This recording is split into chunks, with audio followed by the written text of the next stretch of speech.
Hello everyone, and welcome back to my Resident Evil 6 No Damage, No Hope S-Rank walkthrough, or playthrough, whatever this is. So, right now we are on Chapter 4 of Leon's campaign. And I'm just waiting for my sister to connect. This is also a co-op playthrough, if you did not notice. Alright, so here we go. So, I am going to have to preface this by saying that we will have to take damage. It's going to be forced damage during, I believe, 2 or 3 sections of this level. So, besides those sections where there's forced damage, this is still completely no damage playthrough. So, I'm still going to call it as such. However, I'm sure some people will want to be pedantic about it and say that it's not, and it's possible to do no damage, whatever. I don't really care. I didn't take any damage when I was in control of Leon or anything like that. That wasn't forced upon me by the game itself. So, yeah. So the area that we have to take damage is coming up very, very soon. And it's when we fight against that monster that we just fought a few moments ago. So the monster spews miasma inside of the back of the plane, and since the back of the plane is completely sealed, all the miasma is filling up and it slowly depletes your health. So yeah, there's nothing that we can really do about it, because in order to get it to stop, you have to button mash. And no matter how fast you mash the buttons, you will take at least some sort of damage. Doesn't matter what difficulty it is, you'll always take damage. And since No Hope difficulty makes you, it makes the QTEs a little harder to do, so yeah, it takes a little longer. However, I don't actually lose any bars of health, which is quite nice. But one of the bars of health gets really, really close to being completely depleted before the end of this sequence. So as you can see, I go over here and mash the button. I decide to use the keyboard because the keyboard is faster when mashing this than the actual controller is. And as you can see, right before I was about to lose that bar of health, I finally finished the sequence. So, if you couldn't tell, I am not playing this in real time at the moment. The last 3 I was playing in real time, but, excuse me. And I've actually, the audio files from that were actually corrupted somehow, so I have to do post-commentary for this video. So that's not too great, but either way I get to talk about some other random things while this gameplay is going on, so that's always good. But I'm mostly going to focus on the gameplay, of course. Alright, so that is that sequence. I don't know if I think my sister might have lost some health there because she just like healed. Or maybe she lost some health prior to this, I'm not sure. Or maybe she just wanted to get that health kit, or the herb there, I'm not sure. Can't remember. But in any case, I really enjoy this sequence here with the plane. I wish the plane area was longer. I wish there was like a whole chapter on like a giant plane or something. Obviously it can't be like as in-depth as Mansion or anything like that, but I don't know, I always like sequences where you're on planes in video games. The planes are about to fall out of the sky or something and you have to prevent it. Obviously a horrendous situation to be in real life, but video games is pretty fun. But yeah, through here, for the most part, this level is not too bad, but it's mostly kind of one-shot sequences, which is kind of weird. But then again, that happens a lot in Resident Evil 6, where they just, you know, have some random idea that they implement, and then you never see the idea again. So, yeah. Later on in this level, we have to fight the Ustanok, or however you pronounce that thing's name, with Jake and Sherry. That battle is quite easy. Then after that, we have like a little, I don't know. It's kind of like a versus sequence against Chris and Piers, which is it's pretty easy for the most part if you know what you're doing. But yeah, I'll show you guys that stuff afterward. And then there's another great sequence in this level where you are fighting against the new monster. I forget what that thing's called. These monsters have the most ridiculous names in this game. But yeah, you're fighting against one of those pretty much regenerating monsters. And you're looking for keys in order to get out of the area that they're in. And I thought that's one of the better sequences in the game. It's also one of the most brutal. It has one of the worst death scenes that you can actually activate in that section. But yeah, thankfully I did not get killed there, so that's always good. So here is the sequence where you fly the plane, quote unquote. Even though it's pretty much all QTE, there's really nothing for you to do. You just look at the section that you want to deal with, and then just hit whatever corresponding button the game tells you to. However, the person who is playing as Helena has a more interesting time during this, because they are actually fighting monsters off as you're trying to fly the plane. Sadly, I don't really get to see it. I think I might glance back at one point, because you can glance back to see what's going on back there. But yeah, it's pretty interesting for them, but for Leon, it's absolutely boring. Yeah, there was my quick glance backward. If you saw it. Oh, there it goes again. Alright, so all you have to do here is mash X, and that is the end of this sequence. Also, you will notice that when I start fighting the Ustanok or whatever, the sound gets a lot louder, as you can tell right now. I'm not sure what happened. I'm not sure why the sound was captured so low and then it went back to normal, but in either case, there you go, some extra sound for you during this sequence. So, fighting him is very much like fighting him during the Jake and Sherry campaign when you first fight him, with all the explosive barrels around. There are explosive barrels everywhere that you can use primarily to take him out. However, you have to knock them down, as you see my sister is doing at the moment. So obviously, whenever he gets near the explosive barrels, you want to shoot them, and it will damage him. However, I shoot this one too early during his invincibility frame, so I don't think he was damaged by that one. I'm pretty sure he was not. But after you do enough damage to him here, he'll run away, and then he'll come back, obviously. So he does that a few times, but again, there's more than enough explosive barrels around to take him out completely. However, during the first sequence, you will only really need like those three that were knocked down. He would have probably been done for earlier had I not shot that last one so early, but sadly, we had to use a bit more ammo on him than we probably really needed to. And right here, I was just showing my sister where the other barrels were. Once you start fighting him again, this area over here opens up, and there's a lot more stuff to use against him. But yeah, so over here, you have to do another QTE sequence kind of thing, where you have to start up a bus. And once you start it up, Sherry's going to drive the bus through there, which opens up newer areas. And obviously, while this is happening, Helena and Jake are fighting off the Ustanok. So that's what my sister's doing back there. Again, this game is kind of ridiculous with the QTE sequences that it has. I mean, none of these are skill-based or anything. They're just freaking button prompts. It really pisses me off. I would have preferred, if they really wanted us to do stuff like this, they should have made them puzzles, like actual puzzles, like in the original Resident Evil games. That would have been quite interesting, wherein you have a certain amount of time to do the puzzle. Or not necessarily a certain amount of time, but, you know, you have to do the puzzle quickly if you want to help out your teammates.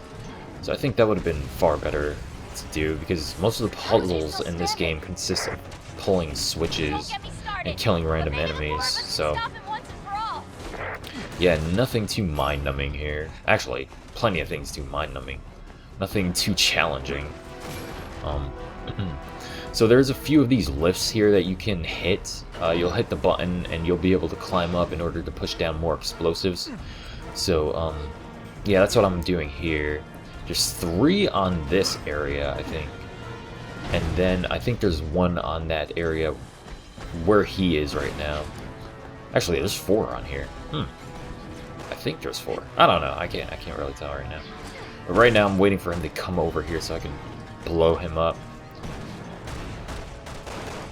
And during this sequence, he does have guns equipped, so you definitely need to watch out for that. Here we go. Alright, so since that hit him, I'm looking to get him toward more of these explosive barrels. My sister knocked down the other ones, and since he was coming after me, I had to leave. And it kind of sucks because it's hard to get between those at times.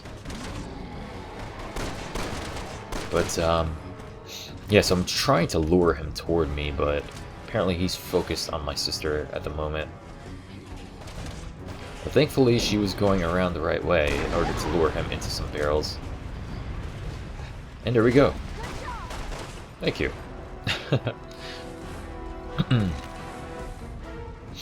Alright, so this is the last sequence of the fights. Again, you'll probably have to blow him up like 3 more times in order to take him out completely.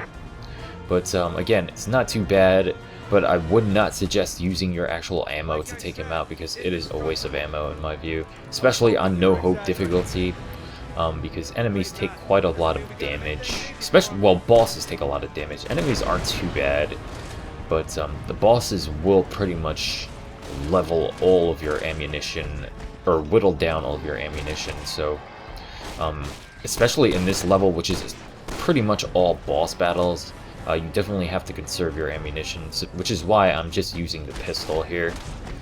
But yeah, it's another explosion, and I think if once I blow him up one more time, I think he'll be done for.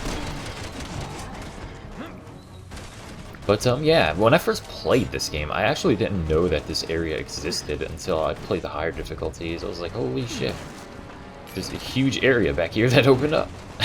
How did I not notice this? I used to waste so much ammo fighting this guy. It's ridiculous. But yeah. So here we go. Last shot, and he will be done for. There you go. And that is the boss battle here. The second boss. Well, not really second. I guess it's the first boss battle of the sequence. I don't know what I said there. It must have been something funny. But yeah, so now we are going to be in the sequence where we have to fight, or we have to get the 3 keys, which is quite a cool sequence in my view. That's something that's just really odd about Resident Evil 6. It essentially is just a lot of one-off sequences. There's no real cohesion here. Especially this level. I mean, I was on a plane earlier, I was fighting that guy, and now, I don't know. It kind of feels disjointed at times. Especially in terms of the campaigns. The campaigns are just not uniform in any way, shape, or form. That can be a good thing, but I don't think it is in this game, because this game, they tried to experiment quite a lot. And I do appreciate that they tried new things, but a lot of the things that they tried just fell flat.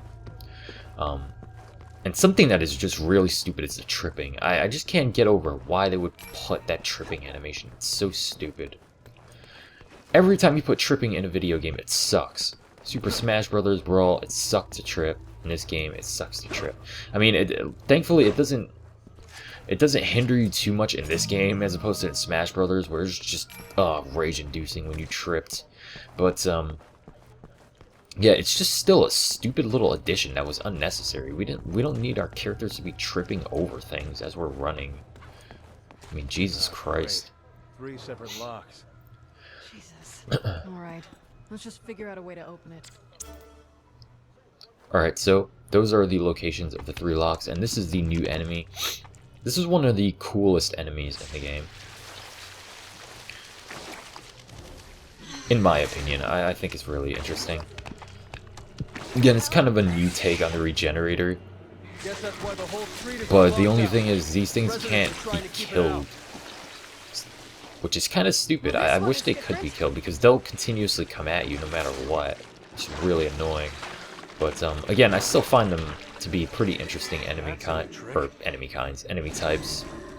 But nothing compared to the regenerators. The regenerators were cooler, much cooler, more disturbing, especially with the breathing and everything. Once you heard that breathing, like once you open the door or something, you're just like, oh my god, those things around.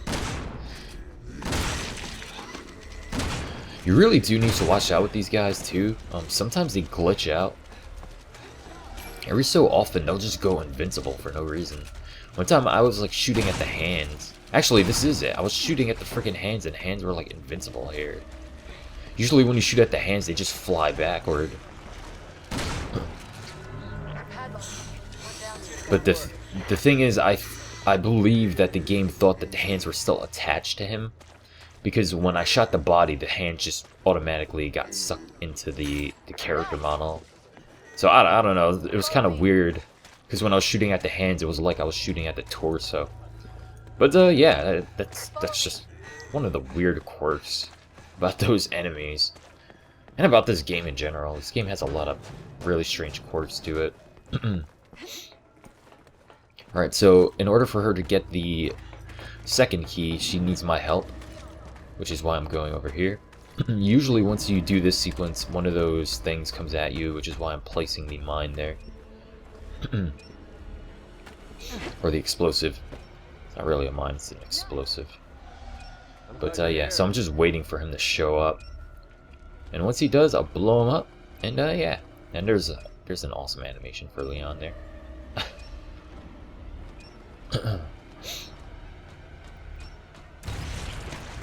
And that is that.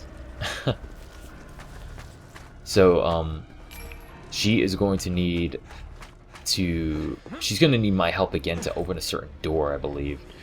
So she's gonna open off a pathway for me to get through. And once she does that, I'll go over there and help her out. Again, this sequence is really easy when you know what you're doing. But I will say that it is kind of easy to get lost here initially when you first start this game. Especially when you don't know what you're doing and those things are constantly coming at you. Follow me. So I heard something behind me, which is why I keep checking. I don't even know why I did that, though. Alright, here's the door that she needed help with. Once you go in here, one of those things will spawn out of the drain. So you definitely need to watch yourself. We were being really cautious here. And that was kind of odd, just the way it just went. I don't know, that was really strange. The fire didn't even ignite, really. So I just wanted to be on the safe side, because again, I was doing no damage, so yeah.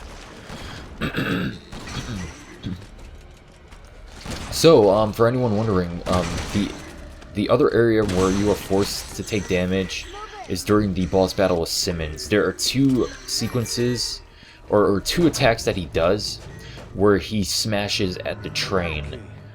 When he smashes at the train, the whole train rumbles, and when it rumbles, you take damage.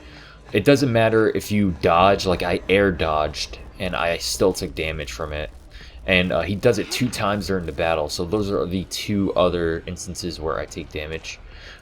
Take forced damage, rather. I have no idea why that damages you, though. The game is just so ridiculous with how it wants to choose whether or not you take damage during things, because there are plenty of instances where other bosses smash things that you're standing on and you don't take damage. But for some reason in Simmons' fight, you do take damage when he smashes at the train.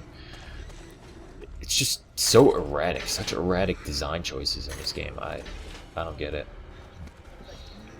Alright, so this is the sequence where if you die here, it's a pretty brutal death. You will pretty much go into a meat grinder with the monster, and it's absolutely terrible. It is pretty gruesome. And we were just like wondering if they were going to be able to come through the door, because we kept hearing them. They usually aren't around there. So as you can see, here's the meat grinder. And if you fail this sequence, you are pretty much screwed. He will take you down there with him. But if you don't, you will put him into the grinder, and yeah. deal with him that way. I owe you. As far as I know, it's always the R1 button there, or the right bumper button, Let's hurry. Don't to worry, Miss Simmons. finish that sequence. So, if anyone is afraid of doing that, Come on, there let's you get go. some answers.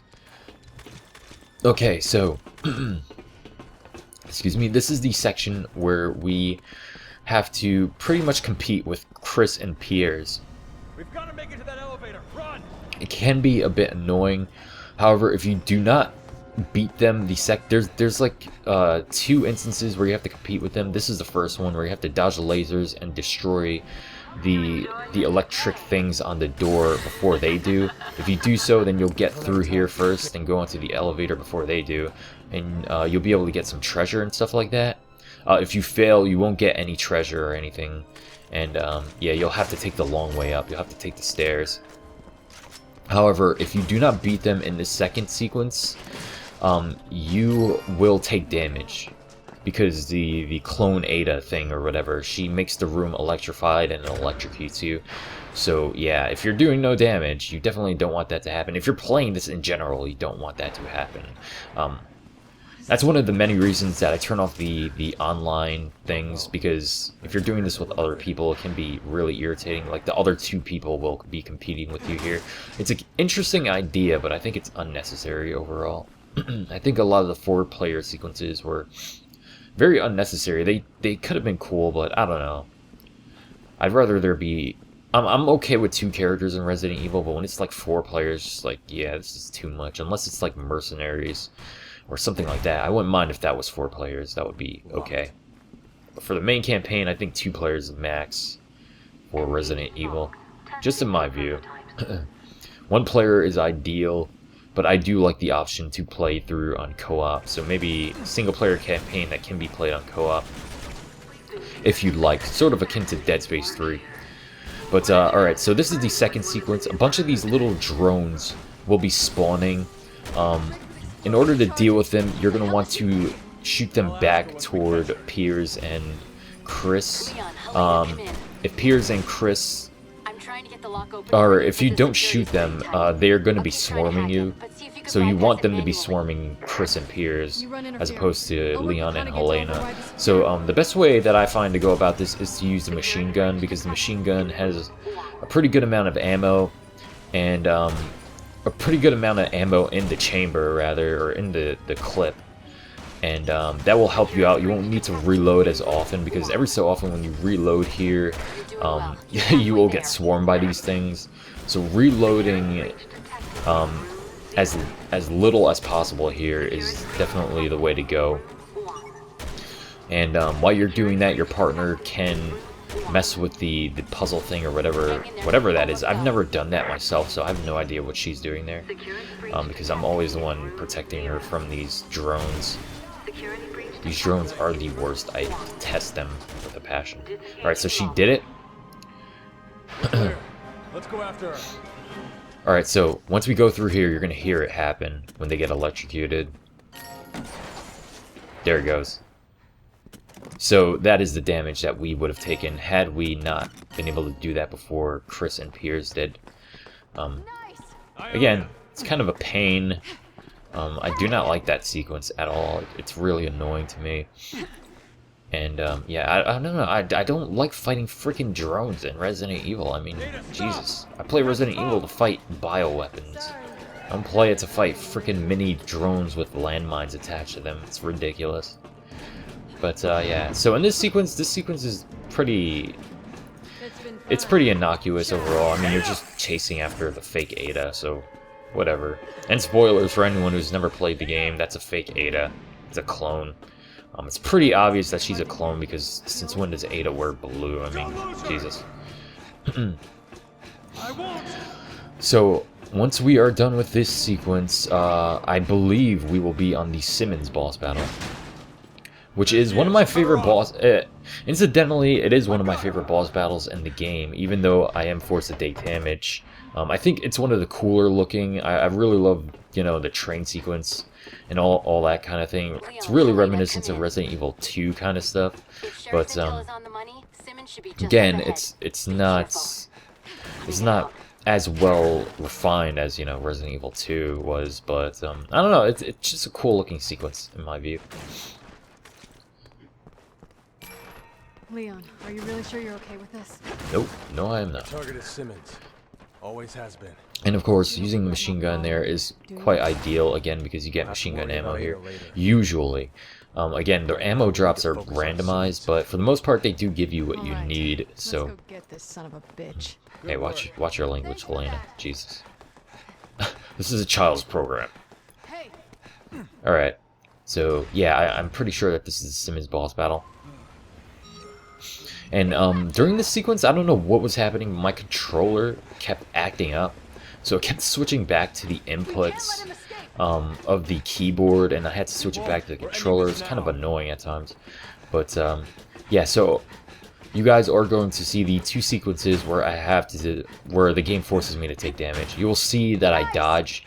I actually restarted the sequence quite a few times just to make sure that I had to take damage, because I wanted to be absolutely sure that that I wasn't wrong about this. So, you know, I tried a bunch of things. I tried attacking him, I tried blowing him up, tried dodging in every direction possible, but no matter what I did, I got it. I took damage. So as you can see, my sister says that she thinks I have to. And as you can see, I was up in the air when he smashed the train car, and I still took damage there. So, yeah, there's the first instance of force damage. And the second will be showing up very shortly. But after that, the game will not force any damage on you. So, that's always good. Excuse me?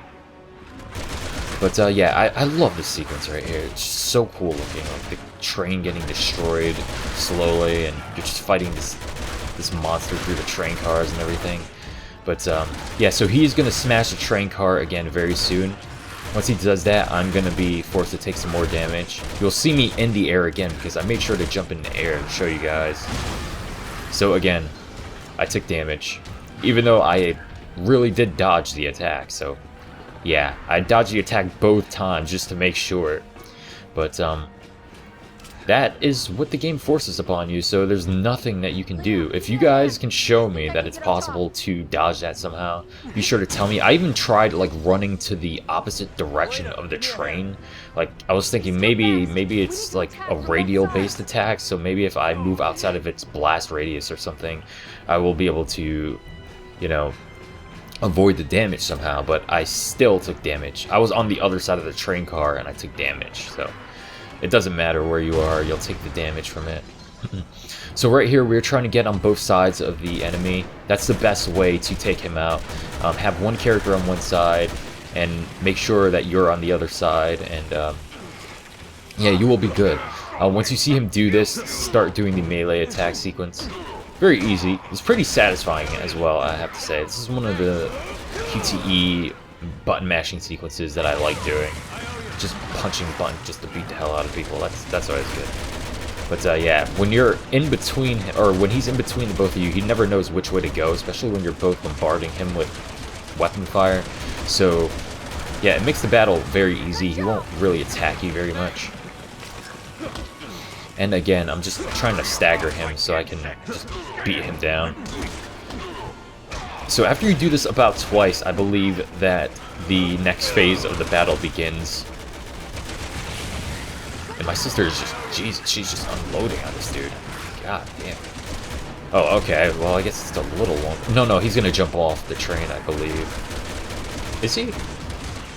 Can't tell at the moment. Oh, okay. So now it's gonna be the next phase of the fight. He kind of plays dead here. Helena, are you alright? And then he will come back. So he's gonna toss Leon to that other train over there. And again, this is one of the cooler sequences when the mutated Simmons is chasing Leon. I really love the way this looks. I love the look of it, but I kind of screwed it up. I kind of took the longer way through here. Usually you want to stay directly in the middle, but for some reason I jumped on top of all the boxes, which is just a stupid thing to do. And again, I did it So, yeah, that slows you down quite substantially. I thought I was going to die there, in all honesty, because of how slow I was moving. But, yeah, so there's another QTE sequence thing here. Just mash the button.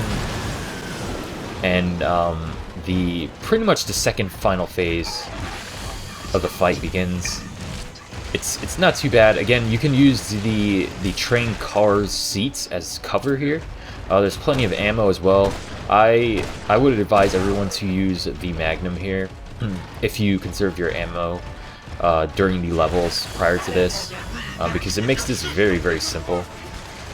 You do want to watch out for that weapon fire that he bombards you with here, but for the most part, you should be okay. His attacks are pretty easy to read, so I don't think anyone will have too much trouble. But yeah, after I shot him a few times with the Magnum, I figured I'd just use the machine gun again, since, you know, there's ammo everywhere here. And I like to use the Magnum at the very end, because if you don't shoot him properly at the very end, you will die. Alright, so there's another little QTE thing here. Pretty easy to do, if you know that it's coming anyway. But yeah, so here's the last sequence. I like to use the Magnum against him here. You have to hit him a number of times in order to stagger him and for the train to hit him. If you don't shoot him enough here, he will kill you, so make sure to shoot him up. I always like to shoot him with the Magnum because I think it looks awesome. And right here, I barely dodged those. After my second shot fired, I barely dodged that. And I thought it looked awesome, so I was kind of proud of myself there. If I am being completely candid here. Alright, so that is essentially the end of the level. Right here, you just have to walk up the stairs and then the level will end. But, yeah, this is a pretty cool chapter. Again, it's just a lot of one-shot sequences in this chapter, but I don't know, I really enjoy it. Besides the part with Chris and Piers, I just hate those freaking drones. They're so stupid. So stupid. I just do not enjoy that whatsoever. But, yeah, pretty nice view here. So, I guess I'll go into that in the next video. But, yeah, I hope that you guys enjoyed this. I hope that you enjoyed that this is force damage that I had to take here, and I'm still going to call this a no damage playthrough. But, yeah, I don't remember where we died here. I think we died while my sister died while we were experimenting on how to kill Simmons, or how to avoid damage with Simmons. But, yeah, as you can see, there are barely any monster kills or anything like that. But in any case, thank you guys for watching. I hope you enjoyed it, and I will see you in the final chapter of Leon's campaign.